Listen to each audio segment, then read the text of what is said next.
Good afternoon from beautiful Brisbane, Australia, and welcome to Ptsd. Oh, it's a day of learning to find my language again. It's been full on.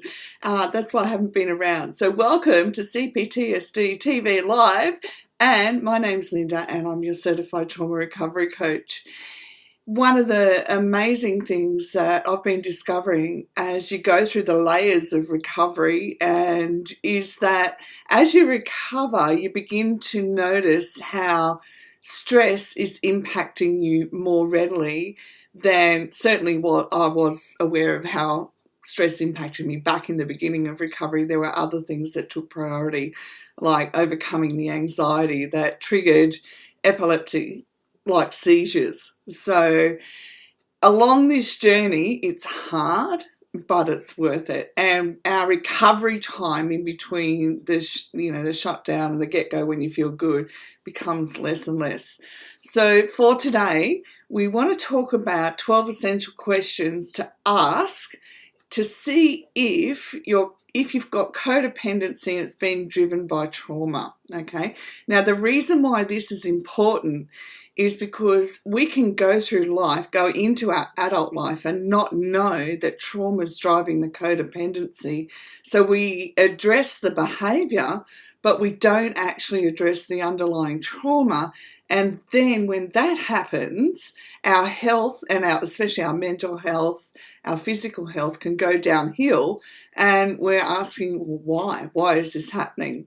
So welcome today. I'm just going to give you 12 questions today. The infographic is in the free library and the link will be down below for you so that you can take the infographic to your therapist or to your certified trauma recovery coach and you can say, okay, I can see this is happening for me and I want to start addressing this and I want structure and strategy in order to make my way through the trauma side of codependency, okay? All right, remember to like and subscribe and to share for the silent majority who are still suffering, okay? We have this incredible silent majority because we still can't talk about mental health openly, not even in our own families. Okay, so remember this infographic that I'm going to read from is available for you in the free library, which I'll put a link down below when I'm finished. So the first question I need to ask is, do I focus on other people by caretaking, advice giving, fixing problems, even when it affects my health? So one of the key ways to ask that question is, have I learnt how to say no and not get drowned in guilt? Question 2, do I focus and have an inner critic that I can't get to stop? So when I'm focusing, is my inner critic going, you can't do this, you can't do that, it's not right, it's not good enough? And it's just like, it's endless. Okay, so that's question 2. So think about that. Is that happening for you? And would you like to get free from it? Do I have constant levels of guilt and shame no matter how hard I try not to have them? Okay, it's really important to know that you don't have to live with them, all right? And if trauma's driving them, then there's deeper stuff that needs to heal. It can't just be addressed as CBT and dealing with shame and guilt because it's not the underlying driver of them, okay? Question 4, can I set boundaries and be assertive without being triggered into a meltdown? So if you've learned to say no and you say no to someone, can you process the emotions after you say no? And can you go, okay, that's okay, that was the decision I needed to make, I trust myself, I can put that down? Or do you go and have a meltdown? And that's quite normal to have a meltdown when you're first learning to say no. But remember, we're looking to see if trauma is driving this. Okay, question number 5, do I numb my emotions with food, alcohol, drugs, or taking care of others? Okay, it's pretty self-explanatory. Do I feel angry, resentful, and taken advantage of because no one notices my needs? Okay, that's really, really critical that you're able to identify that, because when you come from a trauma background, you haven't learnt how to identify your needs, okay? You haven't learnt how to ask for your needs, and there's a communication between us and another person that's got to happen.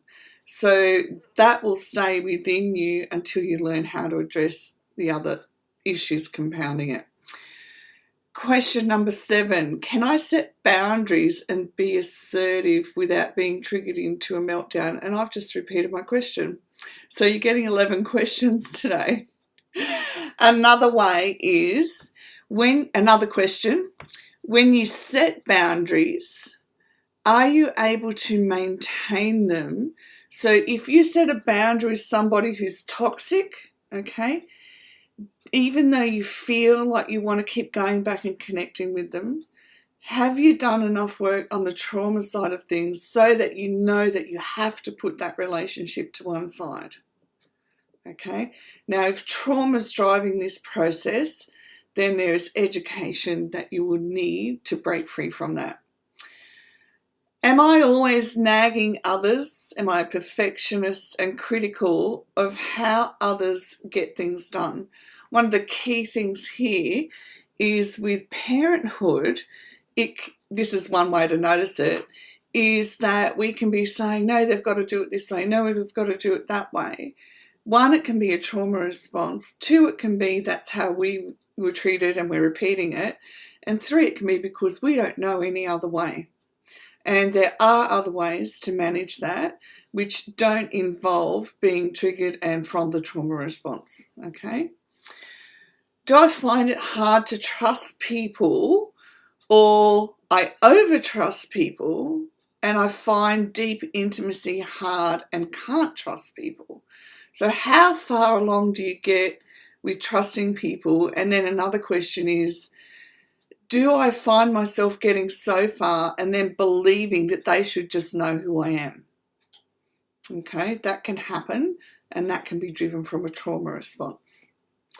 Am I an empath, feeling others' emotions, knowing their thought process, so not knowing their thoughts, but knowing their thought process, and find it hard to let go, right? We can be empathic, but we also have to be able to let go. If we can't let go, we've got to look at what is the trauma response driving that. We really do, because it will keep us unwell, all right? Either physically, mentally, emotionally, it'll keep us in unhealthy relationships as well. So we've got to learn how to do that. Am I quiet, a perfectionist, afraid to do things good enough and let it be good enough for my standards? Perfectionism is a trauma response, so you can begin to learn to unpack that and put in place and learn better ways of doing things instead of being perfectionist, which creates stress, which compounds, which then creates more triggers, okay? So we want to break free of the triggers. Do I feel responsible for everyone and everything, even when they're adults and they're responsible for themselves? So you can look at that in your life, look at your family, and your family can make even non-verbal demands from you. Like, you just know in your family that if you don't turn up for Christmas with presents for X amount of people and this type of food, then it's not acceptable in your family. Okay, they're non-verbal things that happen. So you can look for verbal and non-verbal things in your family, and you are allowed to break those, okay? You're allowed to say, this is who I am, this is what I can do, this is what I'm capable of providing, and work out how that looks for you, okay?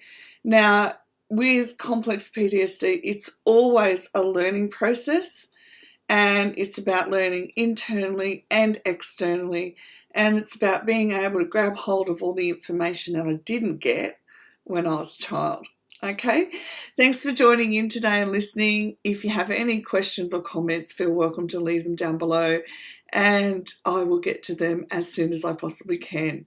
Thanks for joining in, and I'll put the links shortly. Bye for now.